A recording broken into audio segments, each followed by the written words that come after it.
Well, we're very honored today to welcome Dr. Rosemarie Fike. She is a lecturer in economics at Texas Christian University, and she's also a research fellow at the Fraser Institute. She earned her PhD in economics from Florida State University, and her research seeks to understand how economic institutions influence women's well-being. She's an annual contributor to the Fraser Institute's Economic Freedom of the World Index, and she's also the author of the Women in Progress report. So in our talk today, Economic Freedom and Women's Well-Being, Professor Fike is going to ask whether markets are forces of oppression for women or whether they provide women with an important means through which they might be able to improve their lives. In her presentation, she explores this important question by examining the empirical relationship between economic freedom and a variety of measures of women's well-being. She will also discuss how economic freedom is measured, highlight some of the legal barriers to exercising economic freedom that only apply to women in many parts of the world, and think about the economic implications of limiting the scope of women's participation in the market. So welcome, Dr. Fike. Thank you. Thank you so much. I'm so happy to be here. It's International Women's Week. So on Wednesday, which is International Women's Day, so this is a very timely talk, and I'm pretty sure this week you're going to be seeing a lot of op-eds and think pieces that touch on many aspects of women's well-being.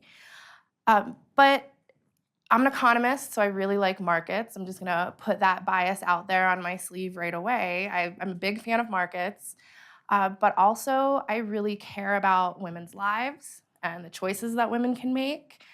And so I would consider myself a feminist, though I know that's kind of a loaded word, right? A lot of people might interpret feminism to mean prioritizing women's well-being over men's well-being. And that's not the kind of feminism that I think about. I think about feminism as treating men and women equally under the law, not prioritizing one over the other, but treating people equally under the law.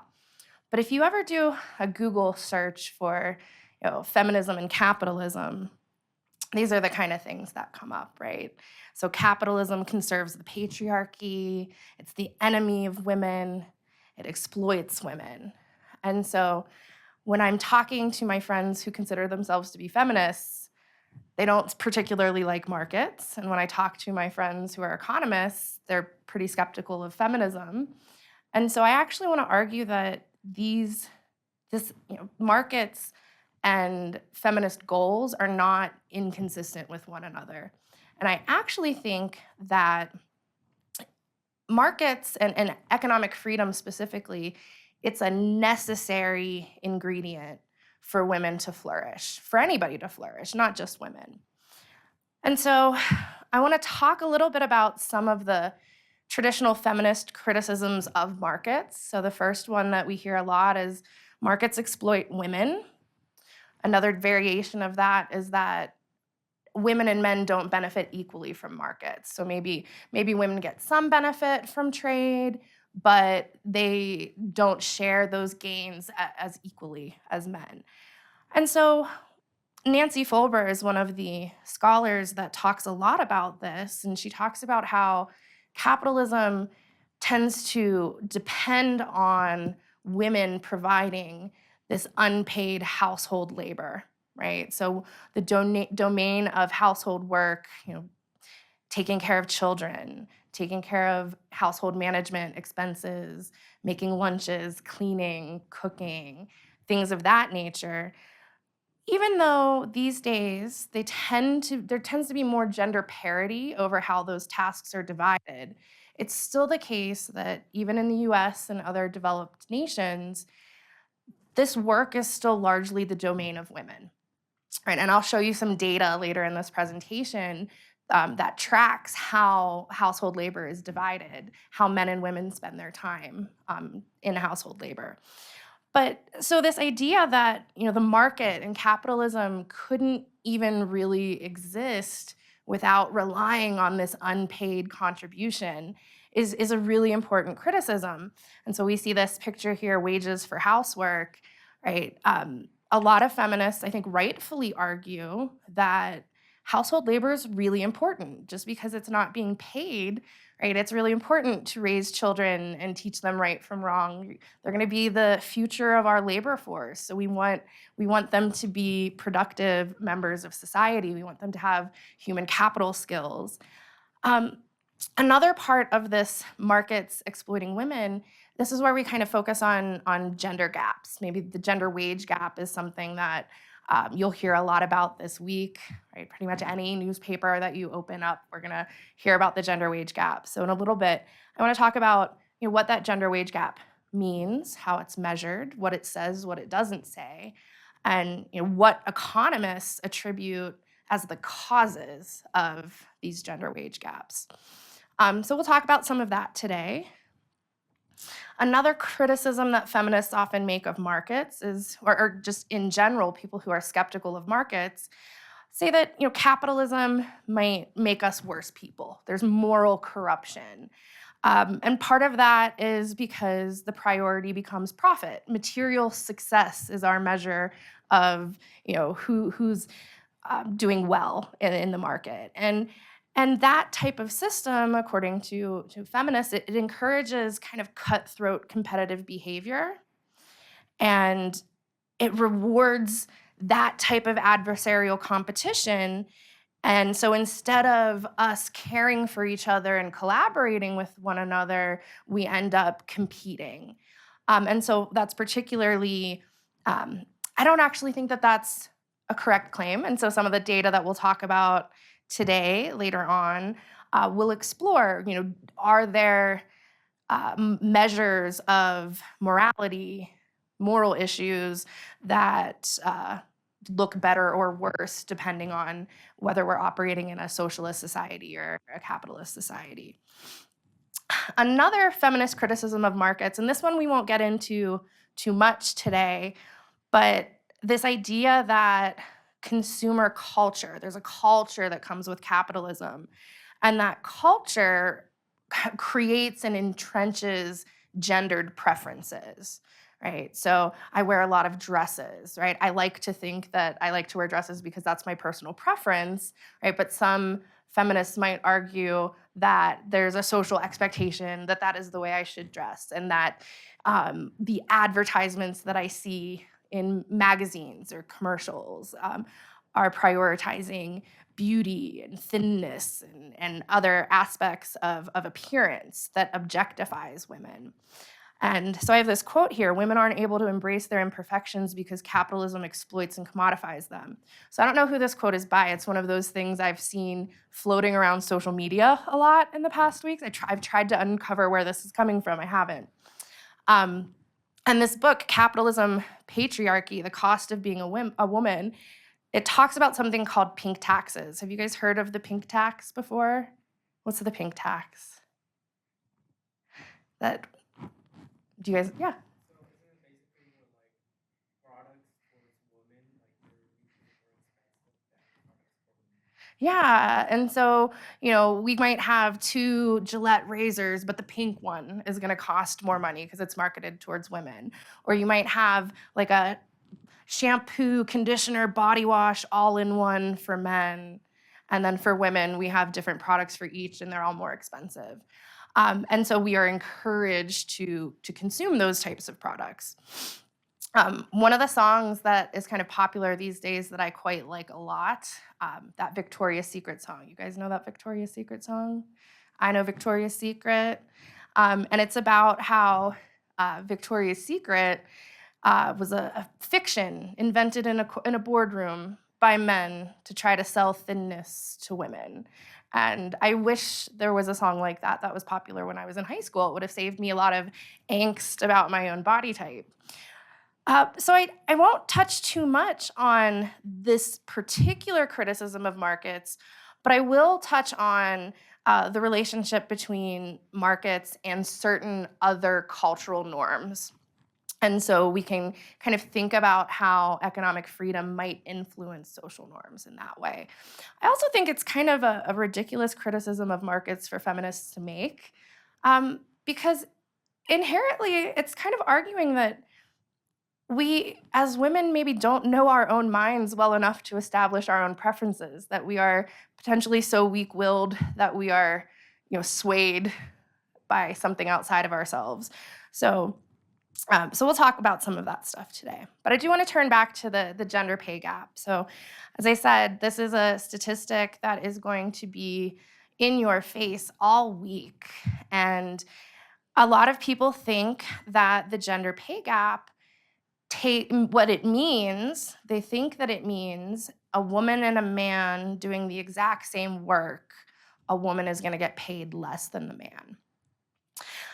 But the gender pay gap, it lumps all full-time working men, regardless of how long they've been in the labor market, regardless of whether they attended college or graduate school, so the level of education, regardless of what occupation they're doing. It lumps them all together, and it looks at the median earnings of all full-time men. It's not the average, so it's looking at the middle number. And then it compares that to the median wages of full-time working women, regardless of what job they're doing, how much schooling they have, how much experience they have.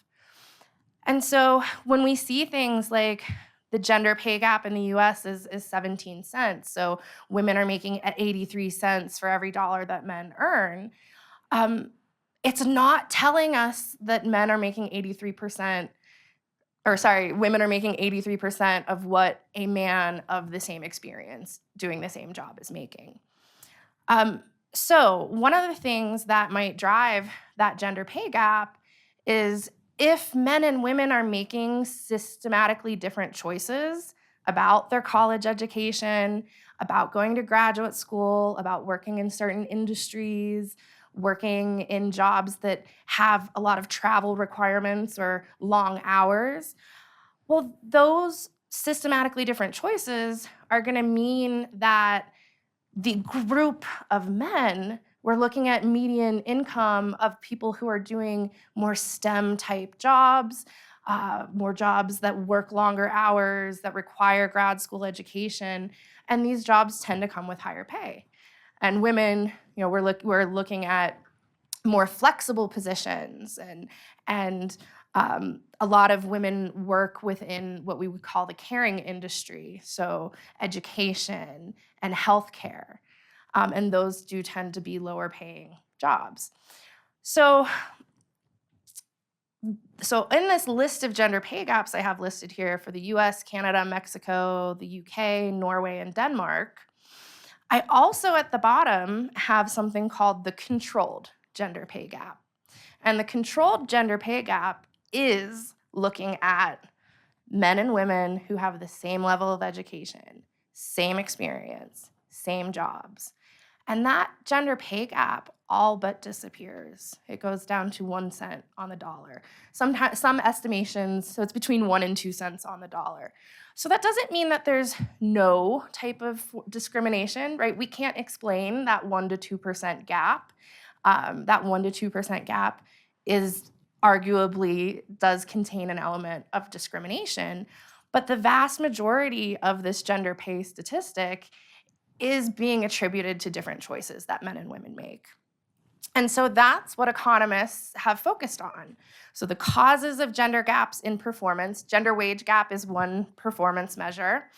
The economists identify a few causes, right? Human capital attainment, so your education, your skills, your knowledge, your choice of career, and that choice of career also kind of includes what kind of hours you work, and the length of time in the labor force. So if you are participating in the labor force in an uninterrupted manner versus participating in the labor force and then taking a break for a year or two while you raise kids, right, there's gonna be differences, right? And so you guys are gonna be, are you all juniors, seniors, pretty close to graduation? So men and women who are very early in their careers, before they start having children, they tend to have very little difference in their pay. it's as we progress throughout our career that these other choices start to cause a divergence in our pay. But economists basically say that these gender gaps are due to choices, right? And they are voluntary choices that men and women are making. And what a lot of economists don't do is ask the question, what is shaping those choices? Why are men and women making systematically different choices in these areas? And so that's what I hope to kind of unpack today, right? Why are we making these systematically different choices? Another thing I want to kind of just touch on really quickly is, what are the standard types of policies that people who want to promote women's well-being, what do they typically recommend? And a lot of the policies that feminists tend to support are ones that are interventionist. The government is intervening in the economy in some way. And so I give a few of the more common examples: subsidized childcare, paid parental leave. Some countries have guarantees that if a woman takes a break from the labor force to raise a kid, that they will be guaranteed to return back to their same position. And then also gender quotas. So there's not just gender quotas for legislative branches of government. There are gender quotas in corporate boards. So a lot of countries have gender quotas for corporate boards. A certain percentage of that board membership needs to be held by women. And so these are policies that kind of increase the scope of government and increase the government's involvement in the economy. And so in terms of how these policy solutions have fared, there's not a particularly excellent track record for a lot of these policies. So I know in Norway, they were one of the first countries to institute quotas on corporate boards. So they did that, I want to say it was in 2002. They passed corporate quotas. And the penalty for not meeting these corporate quotas was pretty severe. Liquidation of the company, right? Pretty severe. If you do not meet this quota by a particular date, then your company is going to be delisted from the stock market, right? And so they boasted, 100% compliance by the deadline. But if you look at what happened, about 70% of the companies that would have had to abide by the quota either they went private instead of public, or they listed themselves in a stock exchange that was outside of Norway, right? So they would list as a UK company. So they dodged it, right? The companies that said this is going to be hard to meet, we're just going to dodge it. And companies that didn't dodge it, there's a lot of arguments that it didn't increase the number of women who were participating in corporate boards. It largely resulted in the same small group of women who were already on corporate boards holding lots and lots of seats, right? So maybe there's overburdening of women instead of including more, a larger group of women in those management positions. So if you're interested, there's a scholar by the last name Sanandaji who has written something called the Nordic Gender Paradox. So he has a book on the Nordic Gender Paradox. And the Nordic countries tend to be what we hold up as this, shining example of gender equality, right? But these policies have not achieved the outcomes that people hoped they would. There's still substantial gender gaps in STEM fields. There's still a lot of women who choose to stay out of the labor force after having children. And even if we look at the case of California, right? California implemented paid maternity leave in 2002. And that resulted in women taking very extended breaks from the labor force. In some estimates, they reduce women's employment by about 7%, and they lowered women's earnings by about 8%. And that this wasn't just a short-term effect, this was an effect that persisted from about 6 to 10 years after the fact.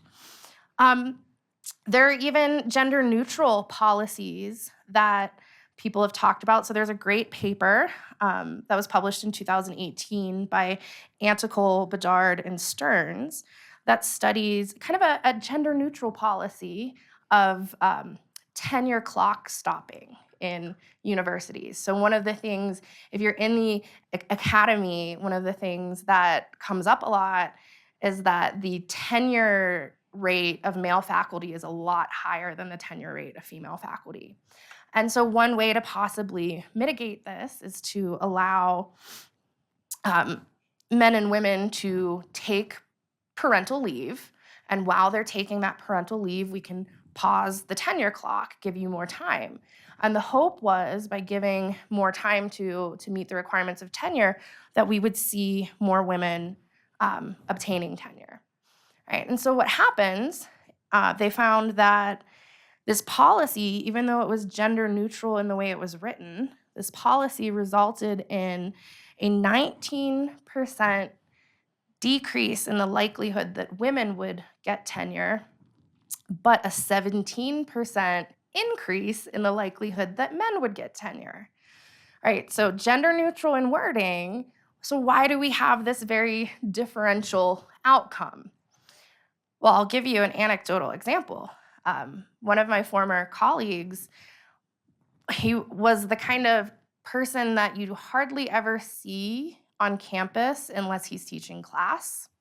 And on the days when he wasn't teaching class, he would be home doing research. And then his wife had a baby. And that following semester, he took advantage of parental leave. And I saw him in the office more that semester than I had ever seen him in the office before. And he published quite a lot. And so that's an example, an anecdotal example that is consistent with what the authors of that study claim, is that you can give men and women paid parental leave, but you can't control how people spend their time at home. And so if the expectation that the person who is going to be spending more time taking care of that infant, if that's going to largely fall on the shoulders of the woman, right, the husbands can use that parental leave as an additional sabbatical and make a lot of progress on their research, but it's really hard to write a paper and breastfeed a baby at the same time. And not to mention, that is exhausting. I don't have any experience, but from what I understand, it is exhausting, right? It's going to be very difficult to kind of focus on making progress on research, right? And so a lot of these policy solutions, though they are well-intended, they do not always achieve the outcome that we hope. And so what I want to do is let's consider markets, right? Let's not discount markets and capitalism as a channel for women to improve their lives right off the bat. Let's explore what markets can and what they have historically provided for women.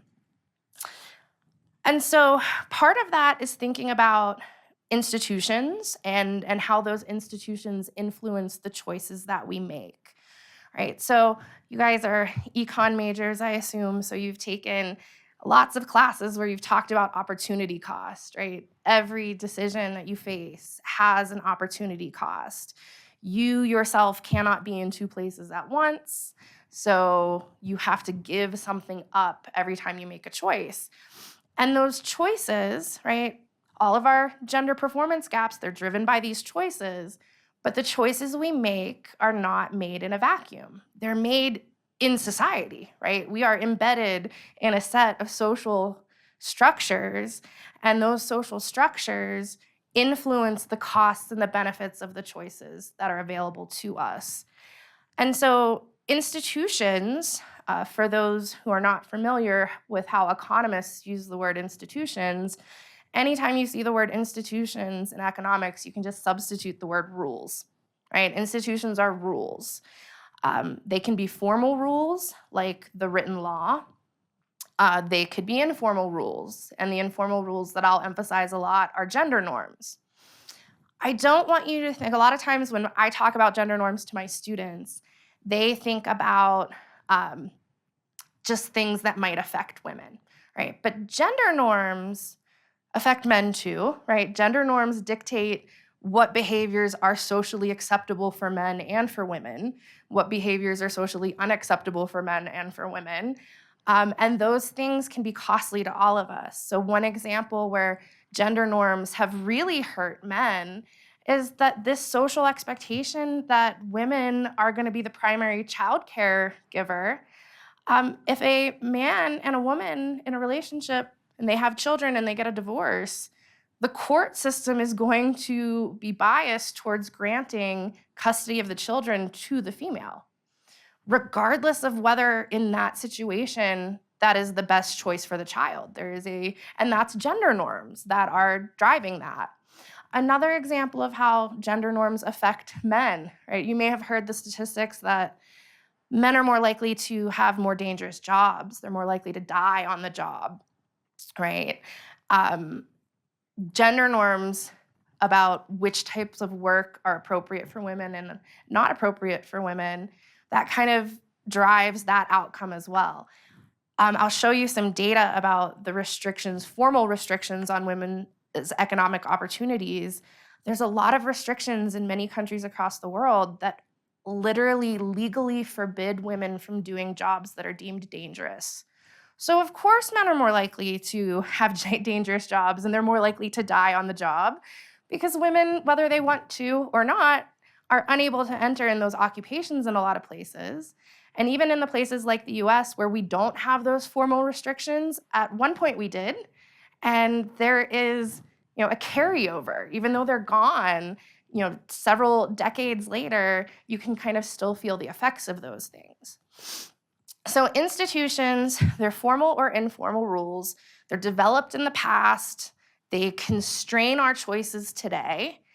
And they can be enforced either through formal governance structures. I don't say the government because there are other, MSU has a formal governance structure. I know it is a state institution, so maybe I'll use TCU, it's a private school, and we have a student handbook, right? And our student handbook dictates the rules that the students have to abide by to maintain their status as students at TCU.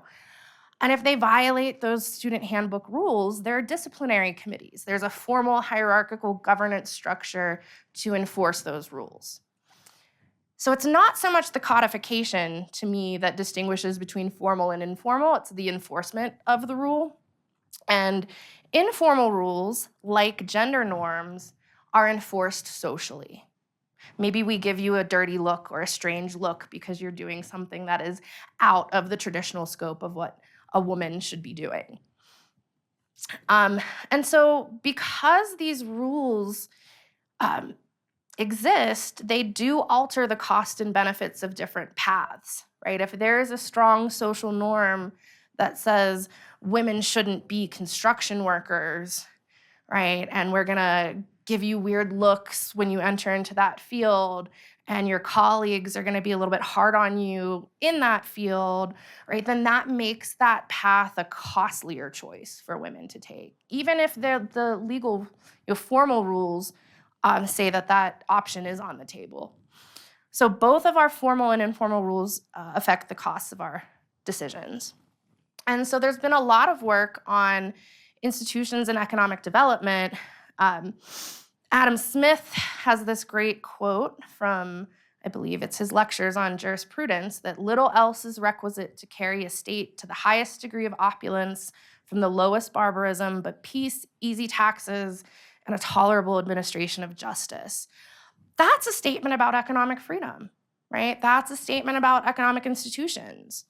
Doug North, who won a Nobel Prize for his work in the field of new institutional economics, he argues that effective institutions raise the benefit of cooperative solutions or raise the cost of defection, being combative, being predatory towards one another.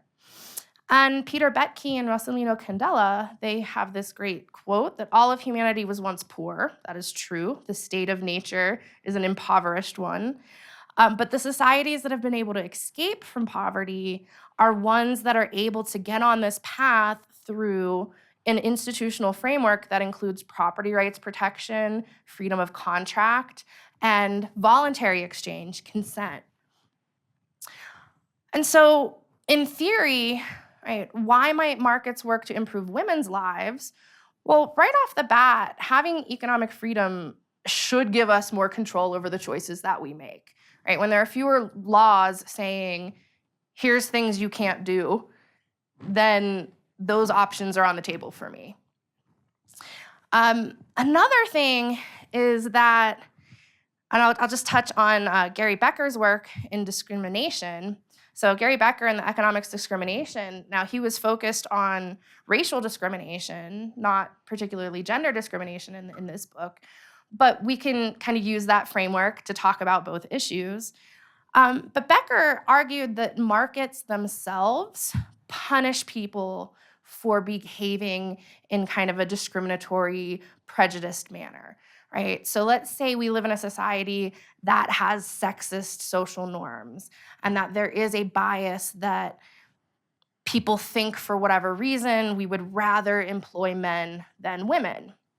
In that kind of situation, if the demand for male labor is higher, and we're truly biased, and there is no true talent difference between the pool of men and the pool of women, the fact that there's a higher demand for male labor means we could hire women at lower prices, right? I can save some labor costs by hiring women. And that doesn't sound really nice right away, but over time, if I'm a profit-seeking business owner, I want to figure out ways to expand my profit margin, right? So maybe the fact that I can hire a woman at a lower cost is going to encourage me to hire that woman. And that's going to give me an advantage over my competitors, right? Because now I have lower labor costs, I have just as talented of workers, and I can start to offer my products at a lower price than my competition. And my competitors, if they want to stay competitive, whether they want to hire women or not, they have to get on board or they're going to lose customers, right? Now, Becker does say if we have customers that are biased, this might not work so well. But if we're really talking about economic freedom, right, and free international trade, even if we're talking about a society where most people in that society would rather go without a product than buy from a company that hires women, we still have global trade, right? And your entire audience is not going to have that bias. So you're still going to be competitive on those global margins as well. The last point here is I want to talk about something called the du commerce thesis. And this was something that originated with Montesquieu. And it's this argument that markets actually reward and encourage people to behave virtuously. All right, so how does that work? So in Montesquieu's Spirit of the Law, he talks a bit about Aristotelian virtue ethics. And so Aristotelian virtue ethics, it's this idea that virtue can be learned through practice. I can learn how to become a virtuous person through exposure to other virtuous behaviors and through practicing virtue. And in order to be successful in the market, we have to do things like keep our promises. We have to have a reputation for being honest. We have to be punctual. We got to be polite to each other so we don't alienate our customers. We have to avoid talking to our customers about like politically controversial topics because I don't want to go to the hairdresser that's going to talk to me about, political issues that I don't agree with. So we kind of moderate our speech, and we are a little bit more respectful of the beliefs that others have that might be different than ours, because if we're not, then that puts us at a disadvantage in the marketplace. And so a lot of people have kind of studied this du commerce theory. Deirdre McCloskey is one of the more recent authors that have built on this, talking about the bourgeois virtues. So these are the set of virtues that she argues markets provide for us. In order to be successful, we need to have justice, temperance, courage, prudence, and then she adds faith, hope, and love. But the first four, right, those are about being virtuous. And through our practice virtue, so the impact of economic freedom, right, there are countries that are more economically free. People there tend to be less materialistic. They tend to be more tolerant of people who are different from them. So people who are from different countries, people who might have a different sexual preference than they have. There's less corruption. There's more social trust. And countries that are economically free tend to have other human rights that we care about, like press freedom and political freedom.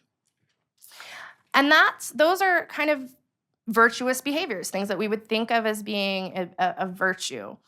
But there's also material benefits from markets as well. So there's a great paper by Josh Hall and Bob Lawson that was published in 2014, where they do a survey of all the empirical literature on economic freedom that had been done at the time. And they find that, and they're looking at like over 500 econometric studies, essentially.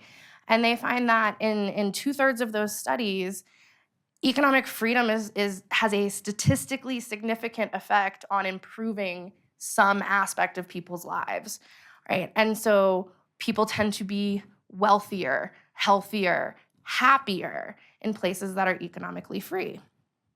All right, so that gives me two big hypotheses. First is that women living in economically free societies will fare better than women living in economically unfree societies. So if we look at a variety of development outcomes that we might care about, I predict that women in economically free societies will perform better on those measures. And I'm going to hit you with a lot of data that supports that hypothesis. My second hypothesis is that, going off of that do commerce thesis, economically free societies should have informal social norms that are more conducive to gender parity and that are more tolerant of women pursuing non-traditional roles. All right. So in order to explore these hypotheses, we have to measure formal institutions, we have to measure informal institutions. So economic freedom, right? The hallmarks of economic freedom are things like personal choice, voluntary exchange, the freedom to enter a market and compete, freedom to open a business, to exit that market if my business isn't doing so well, the ability to own property, improve upon that property, trade that property, but also security of your person, right? Protection of your physical well-being. Freedom of movement is also a part of economic freedom. Freedom of movement is really important. If there are no jobs available for me in Texas, right, but I'm not allowed to move out of Texas to pursue opportunities, then I'm stuck, right? So this ability to move is really important. And just think about for a second how economic freedom is really important for women. So I like you to imagine that you're a woman in a society that limits women's economic rights. And in a society that limits economic rights for women, a lot of those societies also have rules that require women to obey their husband or obey their father by law. So let's say you're a woman in that country and you didn't have a lot of choice over who you married, and you ended up married to somebody who is not kind to you, maybe even violent towards you. How do you get out of that situation without economic freedom? How do you get out of that situation if you can't have a job without your husband's permission? And you're not allowed to open a bank account without your husband's permission. So you can't get a job. You can't start to squirrel away some finances to build an escape plan.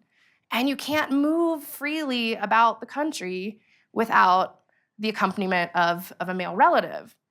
How do you get out of an undesirable set of circumstances without economic freedom, right? And so that's difficult. So in that way, I do think that economic freedom is kind of a life raft. It is a basic ingredient to women's well-being, necessary ingredient. And I do want to just clarify that when I talk about economic freedom, I'm talking about what's a negative right? It's a freedom from other people infringing upon me. freedom from violence, freedom from theft. It's not what we might call a positive right. So when people say they have the right to an education or a right to health care, we would call these positive rights. And positive rights, if I have the right to an education, that means we need to violate the property right of somebody else via taxes to raise money for that education. So positive rights always require some sort of infringement on a negative right. Now, we as a society might say the benefits of that outweigh the costs of doing that. But I just want to be clear about the type of rights that I'm looking at. They're not what we might call entitlements, they're negative rights. And so the Economic Freedom of the World Index, which I've been really lucky to participate in working on, it measures 5 areas of economic rights. So the size of government, how big is the government relative to the whole economy, and the more, how big of a player the government is matters. The bigger the player the government is in that economy, it distorts the signals of the market. The higher the level of taxes, the less incentive I have to work. Legal system and property rights, so the quality of the court system, how well protected property rights are, the reliability of the police, the extent to which the military is intervening. Right? Weak property rights, if I cannot count on being the owner of my business, if my business is very successful and I think that maybe there's a big chance the government might come in and say, nice job, we're gonna nationalize it and take it from here, right? Why would I work hard if it can just be taken away from me, right? So a lack of rule of law creates uncertainty, and it can even incentivize discrimination. Sound money is just about controlling inflation, right? And so we're all feeling inflation. The freedom to trade internationally, this goes back to Adam Smith. The larger the scope of our economy, the more potential gains from trade that we have. So if we have tariffs and other trade barriers, we're reducing the scope of who we are collaborating with in that international scale. And then finally, regulation. A lot of this is labor market regulation. And so, what is the regulatory burden? How many hoops do you have to jump through to pursue your entrepreneurial ideas? And if we have a lot of regulation, right, there might be safety or health concerns, environmental concerns, reasons why we might want regulation. We always have to recognize that every regulation adds to the cost of doing business, because we have to make sure we're allocating resources to abide by that regulation. All right, and so my contribution to the Economic Freedom of the World Index is something I call the Gender Disparity Index. In 2015, the World Bank started to release data called the Women, Business, and the Law. And that Women, Business, and the Law data looks at the extent to which there are rules in place in a society that limit what women can do in a way that men are not limited. And so I created, and I'll show you a little bit about how I create that index, but I use that index to adjust the rule of law portion of economic freedom. Because if men are having rights that women don't have access to, then rule of law is distorted. Rule of law means that people are being treated equally under the law. There's not a subset of the population that is having a different set of rules to play by. And so that's why we adjust the rule of law portion of the Economic Freedom Index. And so I include 17 questions. Now, Women, Business, and the Law report has a lot more than 17 questions in it. A lot of those questions focus on positive rights. And so questions like, can women apply for a passport in the same way as men? Can women work at night in the same way as men? Can women work industrial jobs or dangerous jobs? Can women be the head of a household or sign a contract or own or inherit property? Right, so all of these questions are tied to some aspect of negative economic freedom. And the way I construct this index, I treat it all as dummy variables. So if the answer to each one of these questions is yes, then the country gets a 1, meaning men and women have the same rights. But if the answer is no, then the country gets a 0. And then for every country, I average all the hopefully they're all ones, but I average the ones and zeros together, and I get a score between 0 and 1. Closer to 1 means men and women are treated more equally. Closer to 0 means there's a lot of extra barriers that women face that men don't. And on a good note, there's 62 countries out of the 165 countries that we measure Economic Freedom of the World Index collects data on. 62 of those countries have no difference between men and women and how they're treated under the law.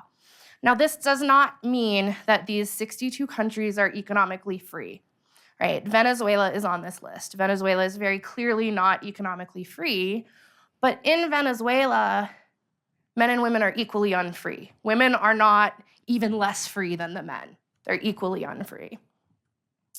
But we do have a lot of countries where gender disparity can be somewhat substantial. And so if you look at the bottom of this list, the lowest scores are Iran, Yemen, and Sudan. A lot of countries in the Middle East, North Africa, Sub-Saharan Africa, and Southeast Asia have a lot of laws and restrictions. And these laws and restrictions actually decrease the rankings in the Economic Freedom Index because we rank countries from most free to least free. And people actually do pay attention to those rankings, right? People who are thinking about opening a business in a foreign country may actually look and see, how well are my property rights going to be protected in this country? It influences how people invest. It influences, where people decide to open businesses. And so countries like Bahrain, Jordan, Qatar, Kuwait, right, they've dropped significantly. After I adjust for gender disparity, their economic freedom score plummets. So they drop in the rankings. Bahrain drops 23 positions in the rankings. If we didn't adjust for gender disparity, these countries would look like they are very economically free, but the economic rights are only flowing to 50% of the population.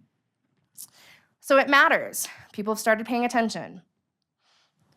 More good news is that at the global level, the average gender disparity index score, if we look at it from 1970 to 2020, it's been on an upward trajectory. Now, it's important that even in 2020, that has been on an upward trajectory because if you look at overall global economic freedom in 2020 due to COVID, it tanked, right? But we at least didn't backpedal on women's economic rights.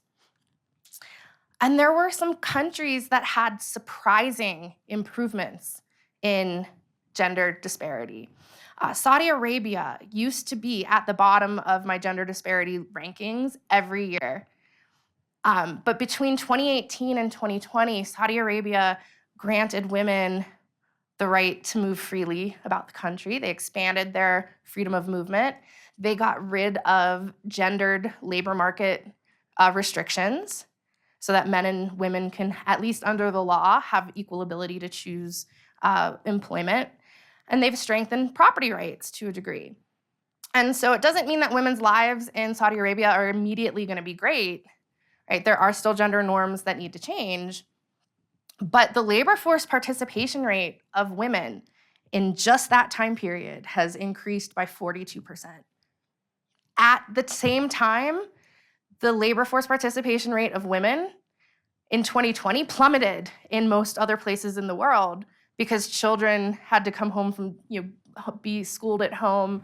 Women in the United States dropped out of the labor force in droves because of that expectation that they would carry that responsibility.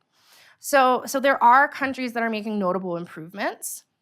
And so I want to look at when women have economic freedom under the formal law, what kind of outcomes does that achieve? And so to do that,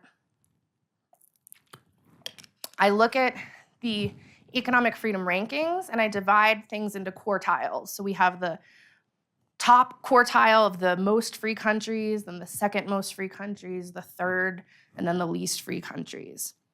And so here, and I also show these outcomes for men as well so that we can see what that gender gap looks like as we have more economic freedom. So here we have labor force participation rates and employment to population ratios. They tell us kind of a similar, the extent to which women are actually participating in the formal economic labor force. So they tell us similar information, but we can see in the countries that are least free, women's labor force participation and the employment to population ratio are very low. As we move to the more free countries, women's labor force participation increases dramatically. If you look at the gap between women and men, as we move from the least free economies to the most free economies, that gap gets narrower and narrower. There's not much fluctuation between the labor force participation rates of men through these different quartiles, but there's huge fluctuation in the labor force participation rates of women. The unemployment rates, I look at 2020 and 2019, just because 2020 is an outlier year, and in the most economically free economies, we did have very generous unemployment benefits for people who, during COVID, and that did encourage a lot of people to remain unemployed. So I like to look at 2019 because it fits our pattern a little bit better, but I want to show you both for transparency reasons. In the least free economies, the unemployment rates of women are significantly higher than they are in the most free economies. Again, the gender gap between men and women narrows as we move from less free to more free. Share of the labor force with advanced education, so this is post-secondary education. There are far more working women that have post-secondary education in the most free economies than there are in the least free economies. And again, those gender gaps narrow. If you look at the unemployment rate for these highly skilled workers, the unemployment rate for the highly skilled workers are much higher in the least free economies than they are in the most free economies. And again, those gender gaps get smaller, right? I'm gonna sound like a broken record because I wanna bombard you over and over again with this very clear, very pronounced relationship in the data between economic freedom and things that we might want for women. The Women, Business, and the Law Index, as I said, that data set has a lot more than the 17 variables that I look at. It has a lot of measures of, do women have paid maternity leave? What kind of entitlements do we have to support women's rights? Even if we look at that, women in the least free economies are less likely to even have access to those entitlements than they are women in the most free economies. And this last one, account ownership at a financial institution, bank accounts. More women have bank accounts in free economies. In the least free countries, less than a third of the female population has a bank account of their own, but over 80% in the most free economies. So again, economic freedom. I can have my secret bank account that my husband doesn't have access to. I can get my job without having permission of my husband. I can start saving. I can start planning my escape, right? I have financial independence, and I am less susceptible to certain types of domestic abuse, right? Financial and economic abuse are a very, very prominent form of domestic partner abuse. And having economic freedom can help us make us less vulnerable to that. If we care about health outcomes, life expectancy at birth is about 14 years more for women in the most free countries compared to the least free. If you were to ask me, Rosie, do you want to live 14 more years? Would you like 14 extra years added to your life? Heck yeah. That's the difference between seeing my nieces get married and maybe start to have their careers and go through these milestones of their life. That's a real quality of life improvement. That's the difference between knowing your grandkids and not knowing your grandkids. My lifetime risk of maternal death, right? Giving birth has historically been a really dangerous activity for women, but I am far less likely to die from being pregnant or from giving birth if I'm living in the most free economies. I'm a lot more likely to die in that instance if I'm living in an economically unfree. Infant mortality rates are significantly lower. Child mortality rates are significantly lower. Causes of death that are due to preventable things like communicable diseases or nutritional issues, they are significantly lower in economically free countries. And if we care about youth pregnancies, The adolescent fertility rate is so much lower in economically free countries. And that makes sense, right? If my job prospects are more abundant and more promising in an economically free country, the opportunity cost of having a kid at a young age is a lot higher, right? Because now I'm gonna forgo building that human capital that would help me do really well in that labor market. In terms of education outcomes, we see the same thing. More women and men are enrolled in primary school in the economically free countries.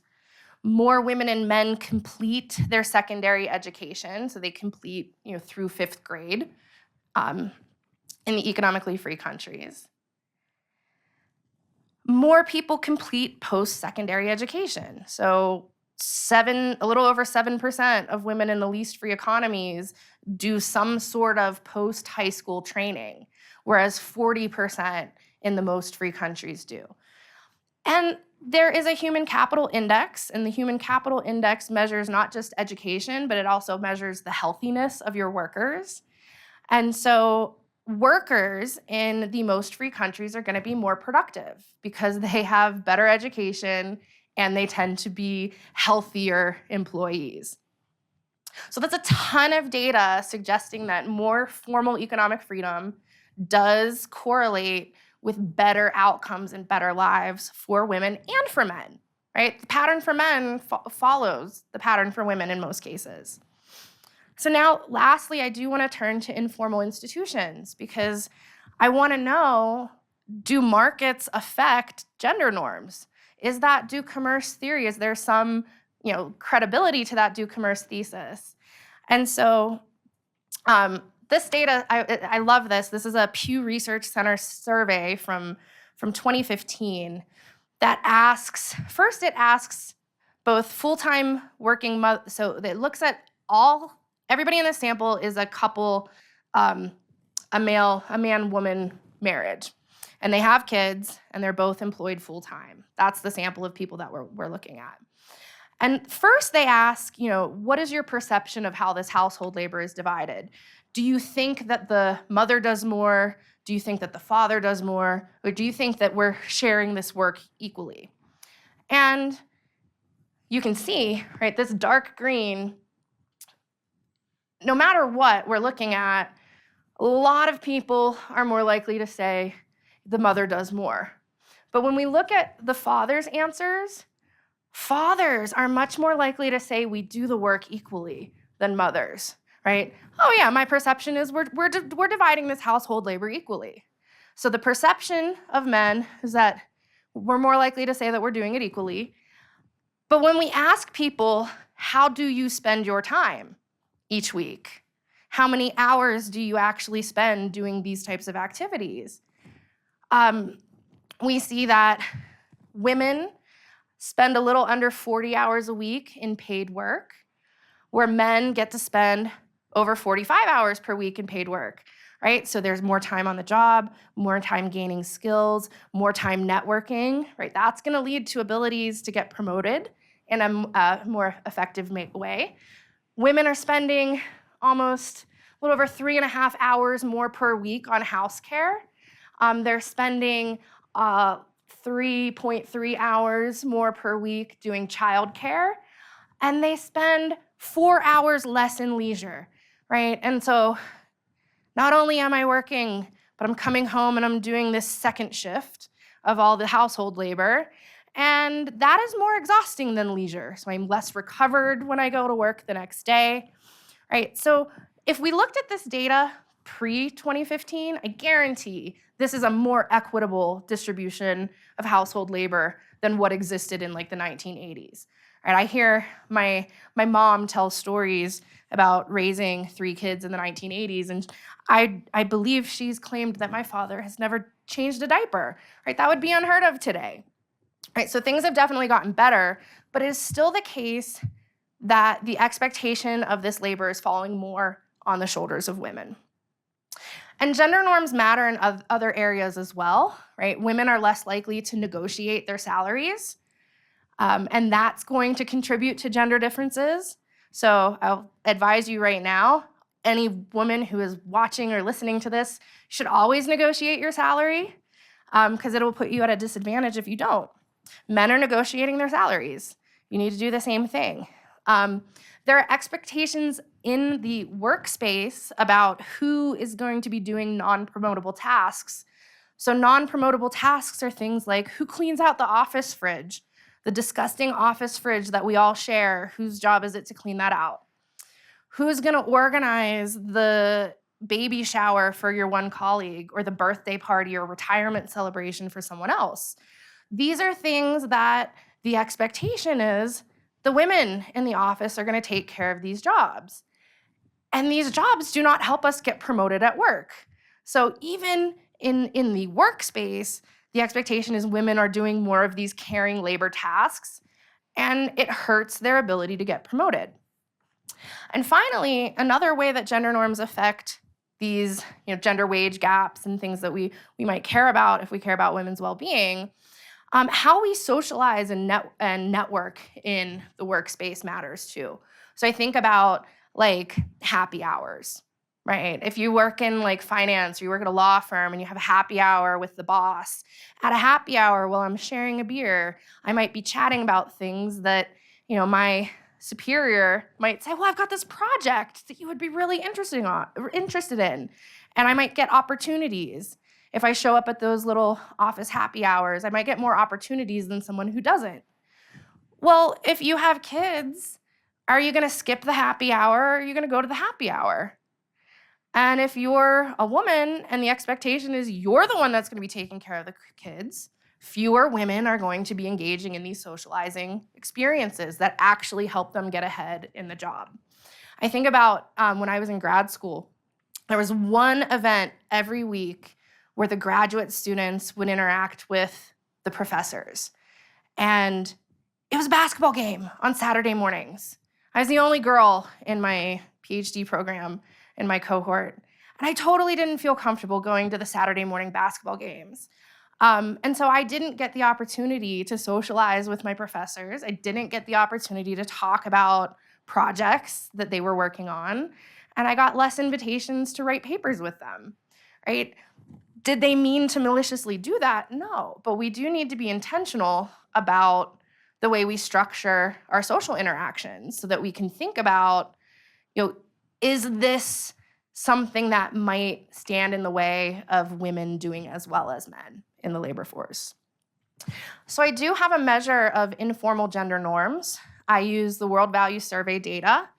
And there's 3 questions on the World Value Survey that I think help us really understand social attitudes towards the appropriate role for women in the economy. So that's these 3 questions. In times when jobs are scarce, men should have more right to a job than women. So if people say, I strongly agree with that, or they agree with it, there's a sign that those gender norms are biased towards men.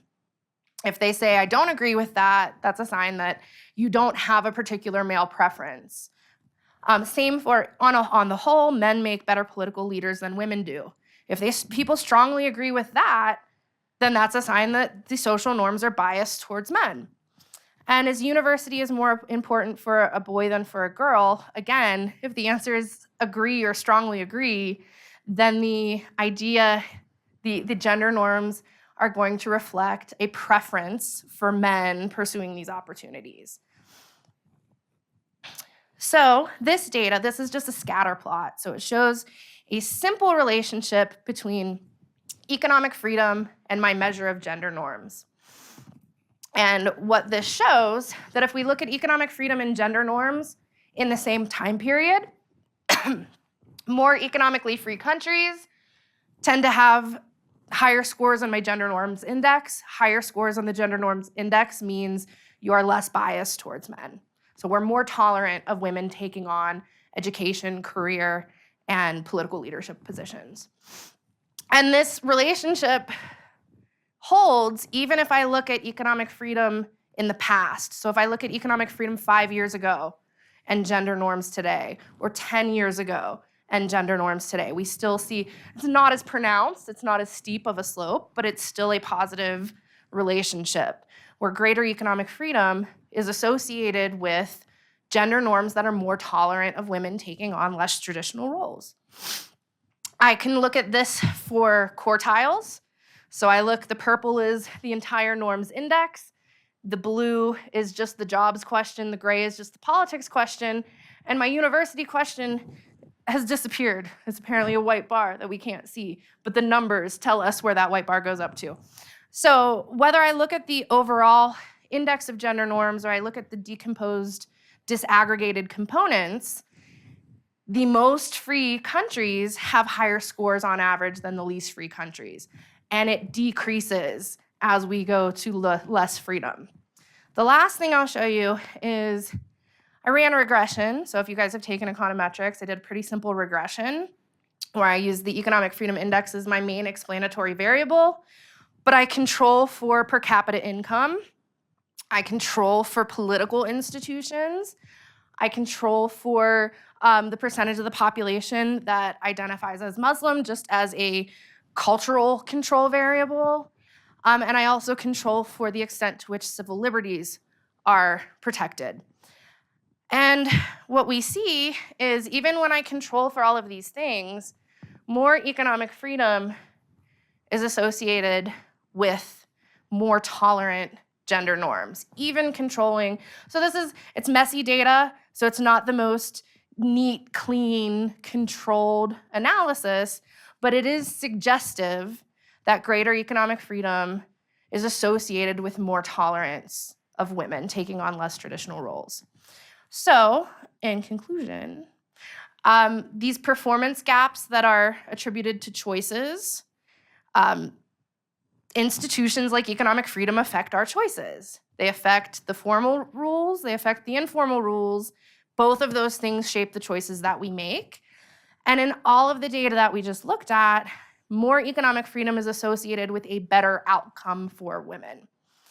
So all members of society, I'll leave you with this, all members of society, they do lose out. It's not just bad for women to have rules that limit their participation, it is also bad for men. So a great study in 2014 tried to estimate, how much in GDP are we losing by restricting women's participation in the economy. And for countries that have very mild, somewhat moderate restrictions, there's about 15% of GDP that's given up. So for the US, that would be about $10,000 per year per person that's given up. And that's just kind of those informal barriers.